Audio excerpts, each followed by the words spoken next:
Let me ask you something that might change everything.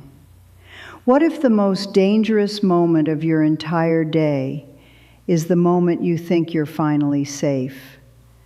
What if the hours when you feel the most relaxed, the most at peace, the most certain that nothing bad can happen, what if those are actually the hours your heart is screaming for help and nobody is listening? Because here's the truth that kept me up at night for 30 years of practicing medicine. Nearly half of all fatal cardiac events in adults over the age of 60, heart attacks, strokes, sudden cardiac arrests, happen not during exercise, not during stress, not during a heated argument or a frightening diagnosis. They happen while people are asleep, in their own beds, under their own blankets, with their families in the next room. 50%, while you are unconscious, while you are defenseless, while the people who love you most have no idea anything is wrong until they reach over in the morning and the person next to them doesn't move. I have been that doctor. I have made those calls. I have sat in those hospital rooms with those families, and I am telling you with every ounce of experience I have accumulated across 3 decades of geriatric and internal medicine, this does not have to keep happening. My name is Dr. James Hargrove. I am board certified in internal medicine with a specialized focus in cardiovascular health in adults over 60. I did not come here today to frighten you. I came here because you deserve information that most people only receive after a tragedy. What I am about to walk you through are 5 specific nighttime habits, things that millions of adults over 60 do every single evening without a second thought, that are quietly, invisibly, and systematically dismantling the cardiovascular protection your body is desperately trying to give you while you sleep. And I am going to give you something else before this video ends. A concrete, step-by-step, science-backed nighttime routine that research suggests can cut your risk of an overnight cardiac event by more than 40%. 40%. From a routine that costs you nothing except a few minutes and a little bit of attention. But here is what I need from you right now. I need you to stay with me through all 5 habits, because the most dangerous one, the habit I have personally linked to more preventable overnight deaths than almost any other single factor, is not the one you are expecting. It is not the one anyone talks about. And if you leave before we get there, you may be living with that risk tonight without ever knowing it. So let's go. Habit number 5, the late dinner that your heart cannot survive. I want to start by asking you a question. When do you usually eat dinner? If the answer is anywhere between 7 and 10 o'clock in the evening, I need you to pay very close attention to what I am about to tell you. Because what happens inside your body in the hours after a large late meal is not just uncomfortable. In an aging cardiovascular system, it is genuinely dangerous.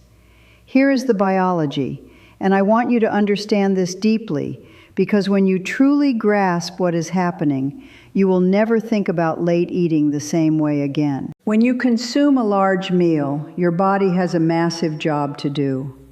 Your stomach, your small intestine, your liver, your pancreas, every organ involved in digestion requires a dramatic surge in blood flow to do that work. And that surge has to come from somewhere. That surge comes from your heart pumping harder, faster, and with significantly more force than it was just moments before you sat down to eat. Your blood pressure rises. Your heart rate climbs.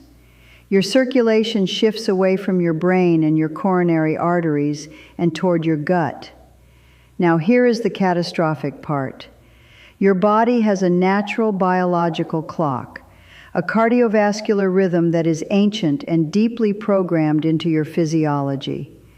And according to that rhythm, your blood pressure is supposed to start dropping in the evening hours. Your heart rate is supposed to slow. Your arteries are supposed to relax. The whole system is supposed to begin shifting into its restorative nighttime mode. But a heavy late meal overrides that entire process. Instead of dropping, your blood pressure spikes. Instead of slowing, your heart races. Instead of relaxing, your arteries tighten under the demand. And you go to bed with a cardiovascular system that is still in full digestive emergency mode, fighting to process food when it should be resting and repairing. A landmark study published in the European Heart Journal followed more than 100,000 adults across multiple years and documented a clear, statistically significant connection between late heavy eating and nighttime cardiovascular events. The risk was highest, dramatically so, in adults over 60. But there is a second mechanism that almost never makes the headlines, and I want you to hear it. Late eating causes acid reflux. In older adults especially, the valve between the esophagus and stomach weakens with age, making nighttime reflux not just more common, but more severe. And acid reflux that occurs while you are lying flat does not just cause heartburn.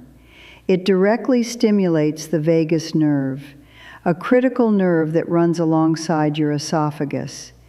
And that stimulation can trigger cardiac arrhythmias, irregular, dangerous, potentially lethal heart rhythms that your aging heart is far less equipped to handle than a younger one. I treated a patient, I will call her Margaret, who was 67 years old.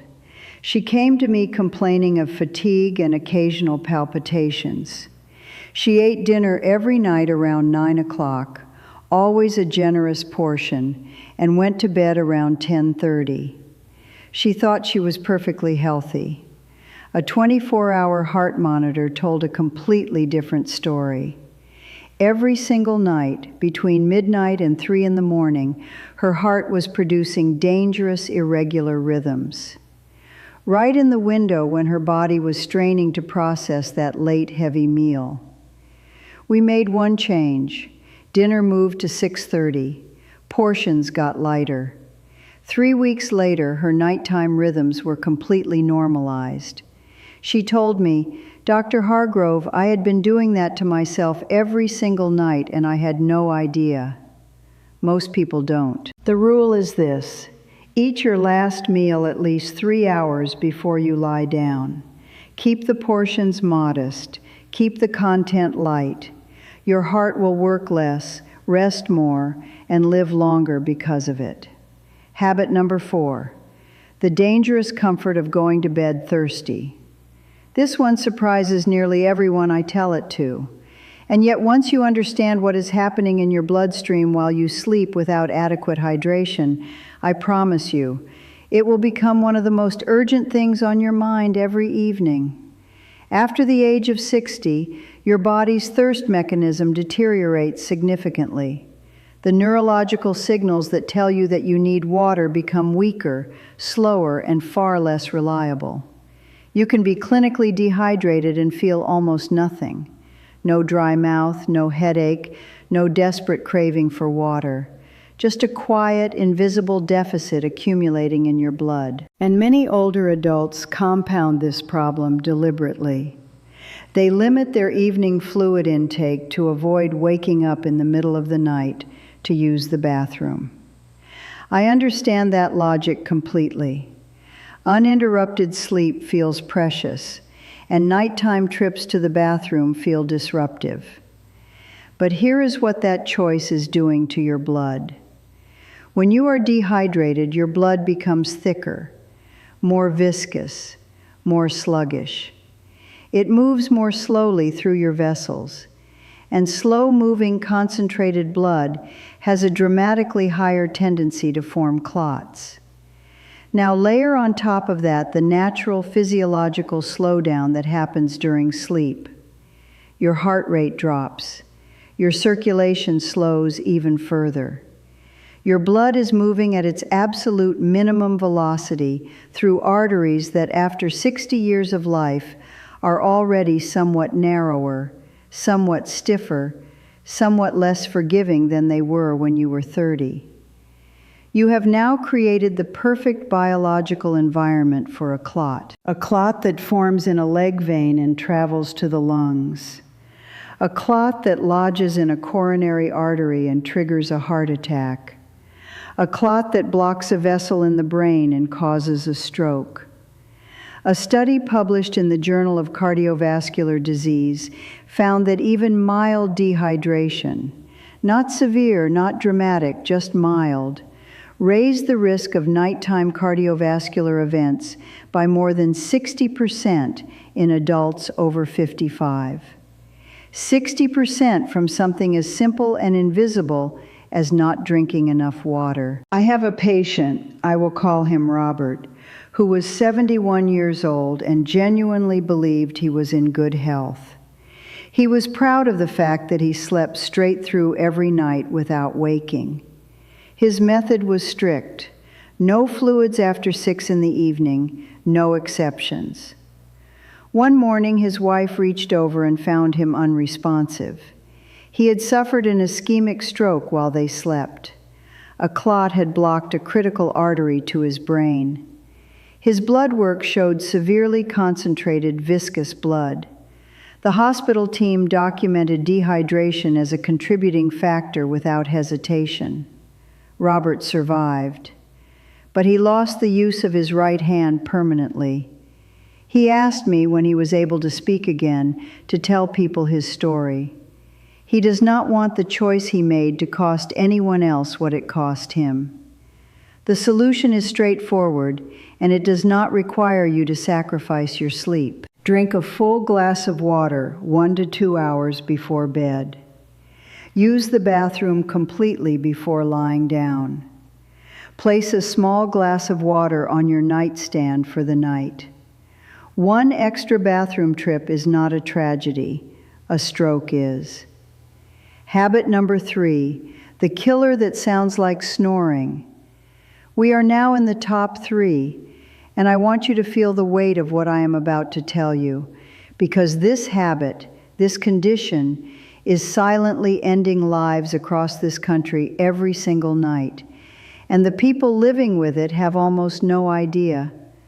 Undiagnosed sleep apnea.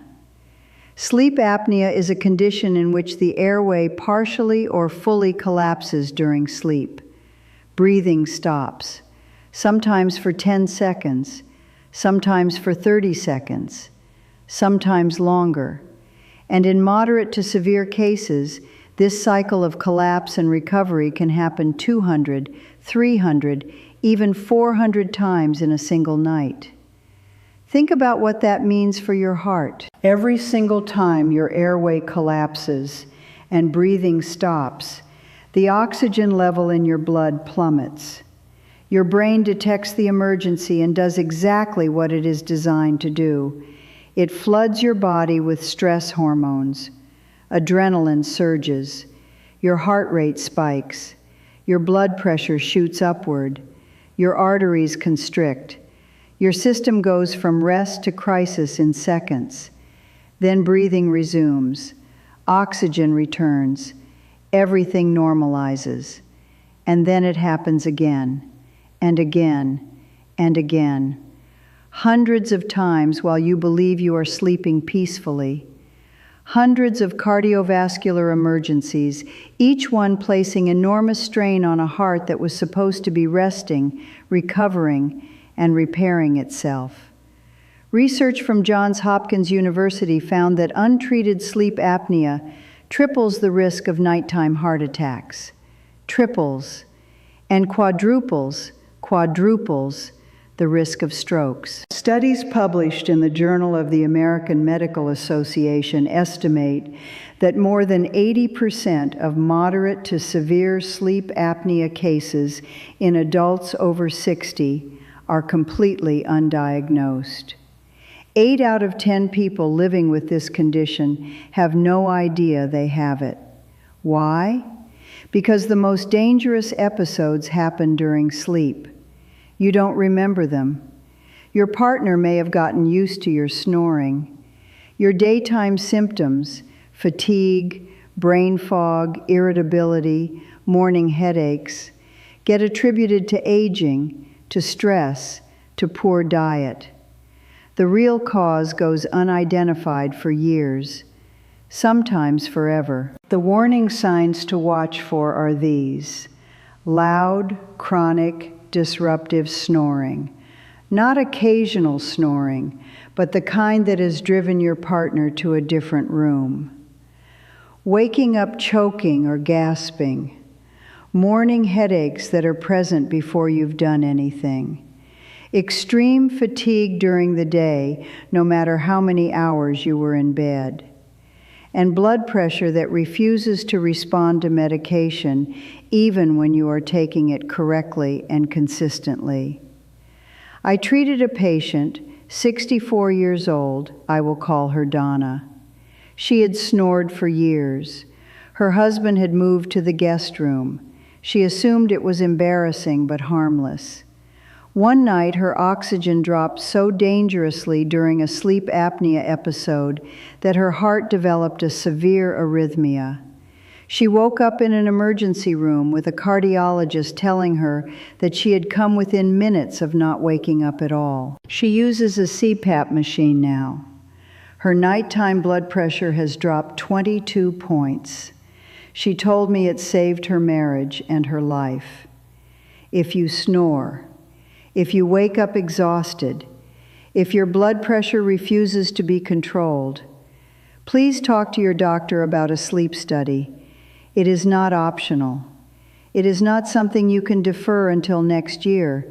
It is urgent.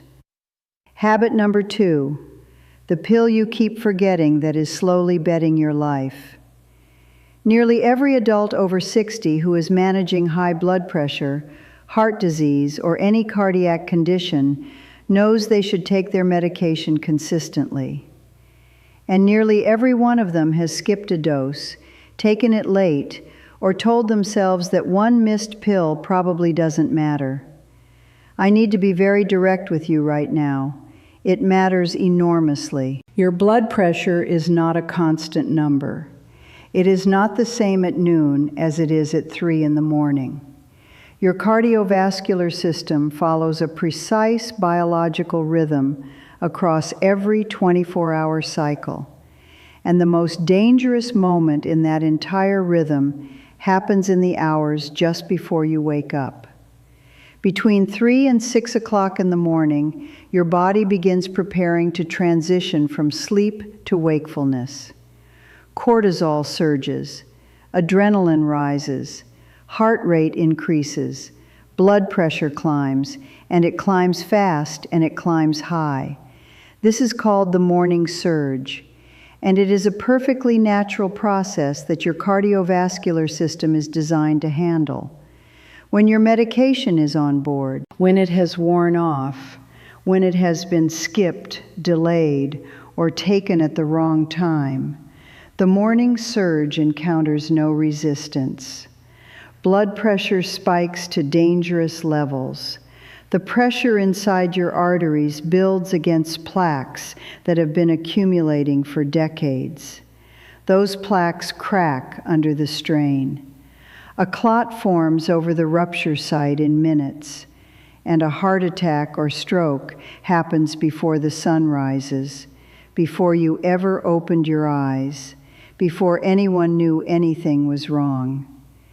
Research published in The Lancet, confirmed across multiple large-scale clinical trials, found that taking blood pressure medication at nighttime rather than in the morning reduces the risk of cardiovascular events during sleep by nearly 45%, nearly half. That is an extraordinary difference, and it is not widely known.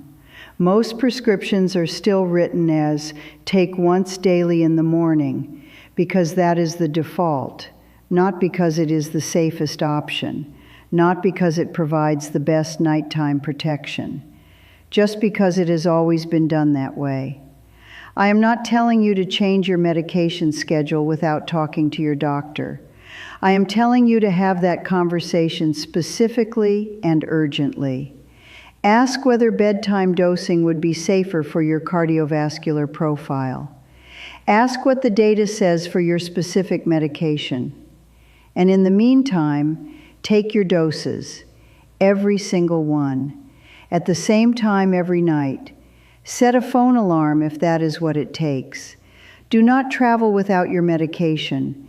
Do not convince yourself that one missed night is insignificant. I treated a man, I will call him Thomas, 69 years old, a decade of well-managed hypertension. He was what I privately call a casual complier.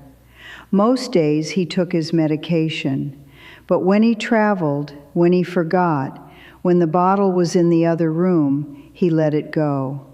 He told me it was probably fine. One Tuesday at 4:30 in the morning, his wife called an ambulance. Thomas had suffered a massive hemorrhagic stroke. He had skipped his medication for 2 consecutive nights. The morning surge hit with nothing standing between it and his brain. Thomas spent 4 months in rehabilitation. He told me from his hospital bed that he would give anything, to go back and take those 2 pills. Set your alarm, take your medication, every night without exception. Habit number 1, the silent killer living in your thermostat. This is the one I promised you at the beginning. This is the habit that looks the least dangerous of everything I have shared today. This is the one that most people dismiss as comfort preference rather than medical reality. This is the one that I believe is connected to more preventable overnight deaths in adults over 60 than almost anything else on this list. And it is something that the vast majority of those people never discovered was dangerous until it was too late. Sleeping in a room that is the wrong temperature. I want you to stay with me here because I know how this sounds. I know it sounds too simple to be deadly. And I know that your first instinct might be to tell yourself that you have been sleeping at whatever temperature you like for 60 years and you are fine. Here is what I need you to understand. You are not the same body you were 10 years ago. Your arteries are not the same flexibility. Your heart is not working with the same reserve. Your cardiovascular system does not have the same margin for error. And what felt comfortable and harmless at 50 may be genuinely dangerous at 65 or 70 or 75. Let me explain the physiology because this is where the science becomes undeniable. When you sleep in a room that is too warm, above 72 degrees Fahrenheit, above 22 degrees Celsius, your body activates its cooling mechanisms and it never stops. All night long, your cardiovascular system is working to release excess heat. Blood vessels in your skin dilate to let heat escape. Your heart rate stays elevated instead of dropping into its protective nighttime rhythm. You sweat, losing fluid and thickening your blood with every degree of temperature it rises. Your sleep fragments. You cycle through lighter stages without ever reaching the deep restorative phases where your heart rate drops and your blood pressure dips and your body actually repairs the cardiovascular damage accumulated during waking hours. You wake up exhausted. Your blood pressure never achieved its natural overnight recovery. Your heart never got its rest. And you do this night after night after night, never knowing that your cozy, warm bedroom is slowly eroding the most important cardiovascular protection your body has. Research from Harvard Medical School and data published in the European Heart Journal have both identified elevated sleeping temperatures as an independent risk factor for nighttime cardiovascular events in adults over 60. Independent. meaning separate from all the other habits on this list. Even if you ate perfectly, hydrated properly, and took all your medication, sleeping too warm still independently elevated the risk. But here is the second half of this that most people do not anticipate. Cold is equally dangerous, and in a different way. When bedroom temperatures drop below 60 degrees Fahrenheit, below 15 degrees Celsius, your blood vessels constrict sharply to preserve core body heat. Your heart must now pump blood against significantly higher vascular resistance, against vessels that have tightened and narrowed throughout your entire circulatory system. In arteries that are already stiffened by 6 or 7 decades of life, already narrowed by plaque, already working with reduced flexibility, that constriction can be the final pressure that cracks a vulnerable plaque and triggers a heart attack before morning. The window is narrow, the science is precise, and it is this: 65 to 68 degrees Fahrenheit, 18 to 20 degrees Celsius. That is the thermal range in which your cardiovascular system can do what it is designed to do at night.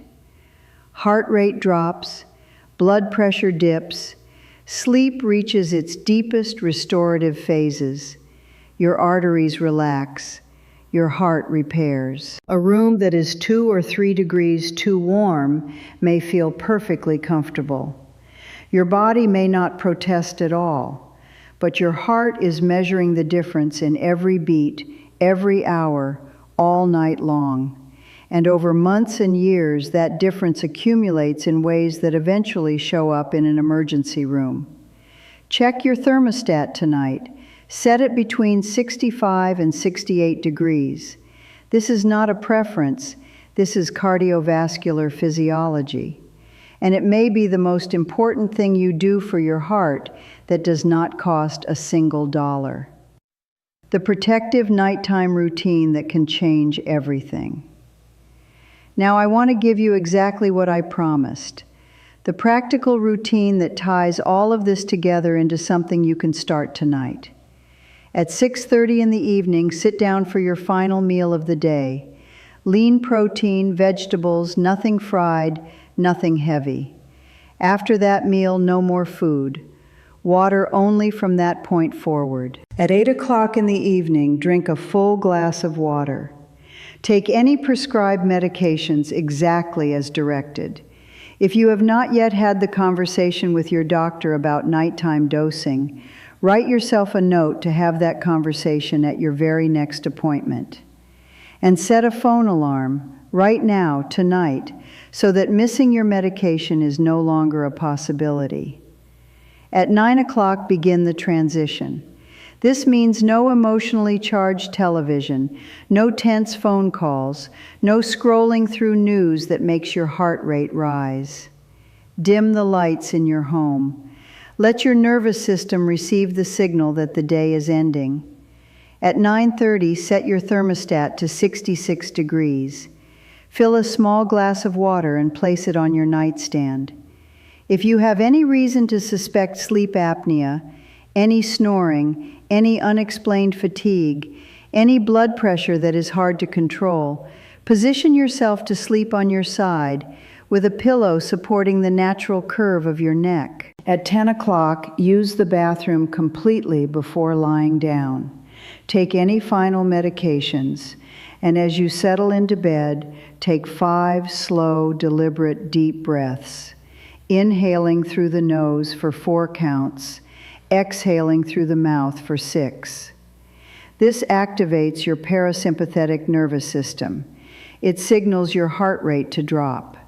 It begins the biological cascade that makes deep, restorative, cardiovascular protective sleep possible. That is the entire routine. It takes no equipment. It costs no money. It requires only that you take the final 2 hours before sleep as seriously as you take every other important thing in your life.